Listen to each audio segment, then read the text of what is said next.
तो girls, good morning.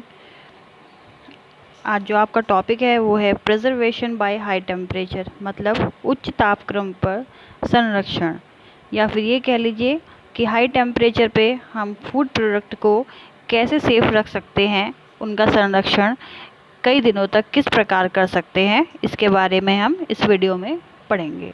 इससे पहले आपने यूनिट सेकंड का जो है आपने डी पार्ट पढ़ा था, यूज़ ऑफ लो टेम्परेचर।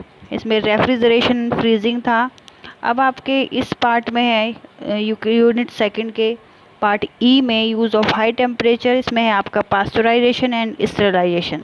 तो आज हम इंट्रो डिस्कशन करेंगे कि इसके बारे में देखेंगे कि हाई टेम्परेचर कितने डिग्री सेंटीग्रेड पर हम किसी भी चीज़ को कर सकते हैं, या कितना डिग्री सेंटीग्रेड किस फूड प्रोडक्ट को रखना चाहिए, उसके बारे में हम इस वीडियो में या इस लेक्चर में डिस्कस करेंगे।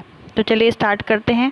भोजन संरक्षण की विभिन्न विधियों में उच्च तापक्रम पर संरक्षण बहुत उपयोग में लाई जाने वाली विधि है। मीन्स ये वाली जो विधि है, जो उच्च तापक्रम पर संरक्षण रखना, ये जो है क्या करी जाती है, बहुत ज़्यादा यूज़ में लाई जाती है। इससे क्या होता है, जो भोज्य पदार्थ होते हैं आपकी, उनकी भौतिक मतलब फिजिकल, रासायनिक, केमिकल और जैविक जो उनका बायोलॉजिकल चेंजेस हैं, उन सब में परिवर्तन हो जाता है। उच्च तापक्रम का उपयोग सूक्ष्म जीवाणुओं को नष्ट करने व साथ ही भोज्य पदार्थों में उपस्थित एंजाइम को अक्रियशील के लिए किया जाता है। जो आपका उच्च तापक्रम होता है, मतलब किसी भी चीज़ को इतना गर्म कर देना कि उसके जो बैक्टीरिया है और एंजाइम है पूरी तरह नष्ट हो जाना, और जो एंजाइम की क्रिया है वो क्या है, अक्रियाशील हो जानी, वो क्या कहलाती है, आपका जो है high temperature, preservation by high temperature कहलाती है। फिर अगर इसमें सूक्ष्म जीवाणुओं की तापक्रम के प्रति प्रतिरोधक अलग अलग होती है। सामान्यतः 5 डिग्री सेंटीग्रेड से नीचे व 45 डिग्री सेंटीग्रेड से ऊपर सूक्ष्म जीवाणुओं की वृद्धि नहीं होती। मतलब जो आपके माइक्रो ऑर्गेनिज्म हैं, उनका जो टेम्परेचर है, उनकी जो प्रतिरोधक क्षमता है या रेजिस्टेंट जो भी है उनके अंदर, ये कह लीजिए कि सब में अलग अलग होती है। कुछ की क्या होती है, 5 डिग्री से नीचे का टेम्परेचर पे नष्ट हो जाते हैं कुछ, और कुछ क्या होते हैं आपके 45 डिग्री सेंटीग्रेड पर भी नष्ट होते हैं। ऐसे सूक्ष्म जीवाणु मिजाफाइल्स या फिर मीसोफाइल्स कहते हैं। कुछ सूक्ष्म जीवाणु जिन्हें थर्मोसाइल्ड कहा जाता है, वो आपके 66 डिग्री सेंटीग्रेड से 82 डिग्री सेंटीग्रेड तापक्रम पर कुछ ही मिनटों में या फिर क्या होता है 100 डिग्री सेंटीग्रेड के आधे तापक्रम पर 15 मिनट में नष्ट हो जाते हैं। मतलब आपके जो कुछ माइक्रो ऑर्गेनिज्म है, वो आपके 5 डिग्री से नीचे के और 45 डिग्री सेंटीग्रेड से हाई टेम्परेचर पर उनमें वृद्धि नहीं होती है। उन्हें हम क्या कहते हैं, ऐसे जीवाणुओं को मीसोफाइल्स कहते हैं। लेकिन कुछ सूक्ष्म जीव जो आपके थर्मोसाइल्स कहलाते हैं, उन्हें अगर हम 66 degree centigrade to 80 degree centigrade तापक्रम पर कुछ ही मिनटों के लिए अगर हम गर्म करेंगे, या फिर 100 डिग्री से ऊपर के टेम्परेचर पे या फिर 100 डिग्री तक के टेम्परेचर पे जो है गर्म करेंगे, तो वो क्या होंगे, माइक्रो ऑर्गेनिज्म आपके विदिन 50 मिनट्स जो है सारे नष्ट हो जाएंगे। कुछ सूक्ष्म जीवाणुओं के स्पोर्स 100 डिग्री तापक्रम पर भी लंबे समय तक जीवित रह सकते हैं। कुछ जो आपके जो माइक्रो ऑर्गेनिज्म है या जीवाणु हैं, उनके जो स्पोर्स हैं, मतलब छोटे छोटे कण हैं, वो आपके क्या है 100 डिग्री सेंटीग्रेड ऊपर के भी अगर टेम्परेचर है तो वो उस पर भी नष्ट नहीं होते हैं। उसके लिए हमें क्या करना पड़ता है, 120 डिग्री सेंटीग्रेड तापक्रम पर नष्ट करना पड़ता है, या फिर कुछ मिनटों के लिए कोएगुलेशन के कारण सूक्ष्म जीव जल्दी नष्ट हो जाते हैं। कुछ टाइम के लिए क्या, अगर हम कोएगुलेशन करते हैं, मतलब बहुत ही ज़्यादा हाई टेम्परेचर पे उन्हें रखेंगे, तो क्या होगा, जो आपके सूक्ष्म जीव हैं वो जल्दी नष्ट हो जाएंगे। सूक्ष्म जीवाणुओं के संपूर्ण नष्ट करने की प्रक्रिया को स्टेरिलाइजेशन कहा जाता है। जो आपके सूक्ष्म जीव है, माइक्रो ऑर्गेनिज्म हैं आपके, अगर उनकी जो नष्ट करने की प्रक्रिया है, उनको हम पूरी तरह नष्ट करने की प्रक्रिया है, उसे हम क्या कहते हैं, स्टेरिलाइजेशन कहते हैं। ओके गर्ल्स, फिर आगे है आपका इसमें परंतु प्रत्येक भोज्य पदार्थ को स्टेरलाइज करने की आवश्यकता नहीं होती, क्योंकि इससे भोज्य पदार्थों के कुछ गुण पर विपरीत प्रभाव पड़ता है।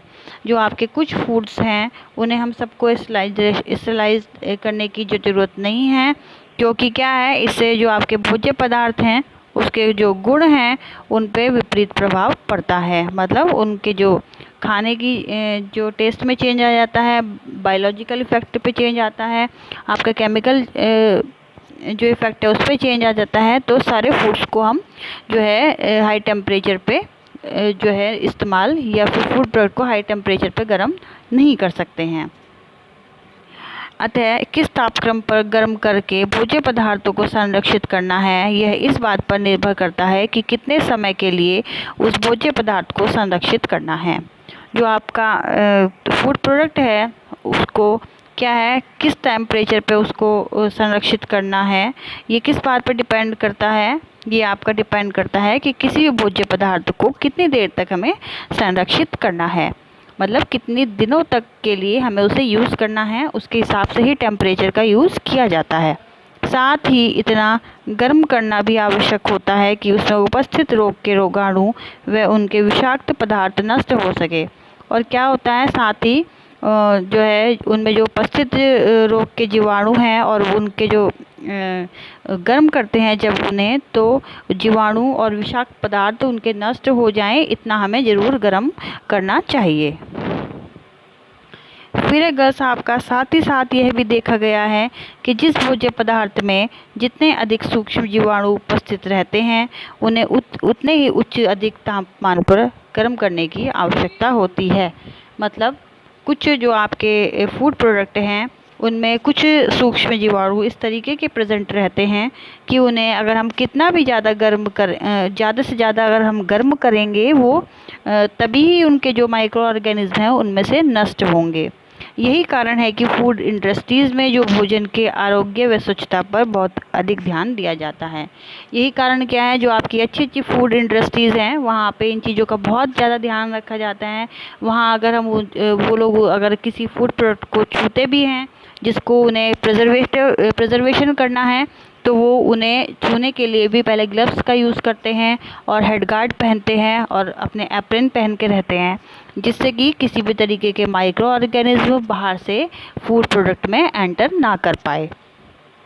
यदि ऐसा न किया जाए तो भोज्य पदार्थों को संरक्षित रखने के लिए उन्हें ज़्यादा देर तक व उच्च तापक्रम पर गर्म करना होगा।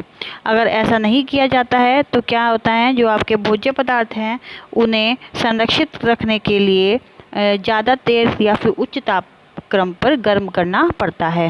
कुछ अन्य तत्वों का भी इस बात पर प्रभाव पड़ता है और कुछ अन्य तत्व भी होते हैं किसी और कारण से भी इस बात पे इफ़ेक्ट पड़ जाता है। भोज्य पदार्थों को किस तापक्रम पर गर्म किया जाए, जैसे भोज्य पदार्थों का पीएच या उनके अम्ल की उपस्थिति देखा गया है। जो आपके भोज्य पदार्थ हैं वो क्या हैं, उनमें सब में आपको पता है पीएच होता है, मॉइस्चर लेवल होता है। अगर किसी फूड प्रोडक्ट का जो पीएच लेवल है 4.6 से कम होता है तो उनमें जो क्या होता है, उनके जो जीवाणुओं को नष्ट करने के लिए अधिक उच्च तापमान की आवश्यकता होती है। जैसे कि आपका टमाटर हो गया, संतरे का रस हो गया, इनमें क्या है, ये सारे सिट्रिक फ्रूट्स हैं और ये बहुत ही जल्दी ख़राब होते हैं। इनमें माइक्रो ऑर्गेनिज्म की उत्पत्ति बहुत ही जल्दी हो जाती है। तो क्या होता है, इन्हें जो है बहुत ही उच्च तापक्रम पर गर्म करने की आवश्यकता होती है। यदि कुछ जो फूड प्रोडक्ट होते हैं उनका पीएच इससे अधिक होता है तो उनको ज़्यादा देर गर्म करने की आवश्यकता नहीं पड़ती है।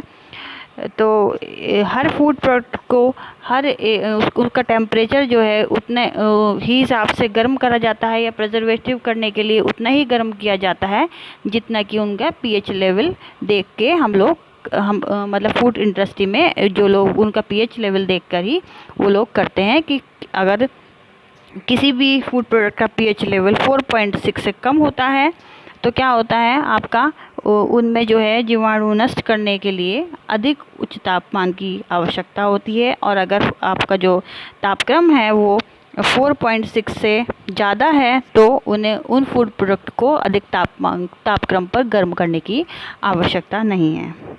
तो बस ये था आज का आपका टॉपिक। हमने आज इंट्रो पढ़ा।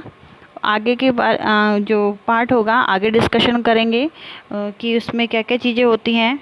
इसमें आपको पता लग गया होगा कि यूज़ ऑफ हाई टेम्परेचर क्या होता है। आगे आपके इसका पार्ट है पास्चराइजेशन। तो नेक्स्ट वीडियो में हम उसके बारे में डिस्कशन करेंगे। अगर कुछ नहीं समझ में आना है तो जूम मीटिंग में कल आप लोग मेरे साथ डिस्कस कर सकते हैं।